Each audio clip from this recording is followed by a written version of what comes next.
wasn't super happy with the woodworking club that I had gone to, and wasn't really finding classes that I was all that interested in. So enrolled at the community college, took their woodworking classes, met some other woodworkers that kind of shared that same passion for a community, also known as drinking beer. And so we started the Woodworking Social Club.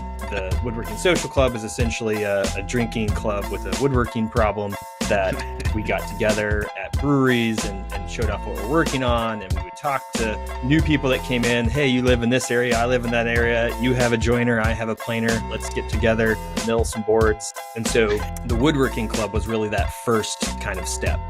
And it was around that time that I started my own furniture business and was just kind of making some small things along on the side, do a couple, markets here and there.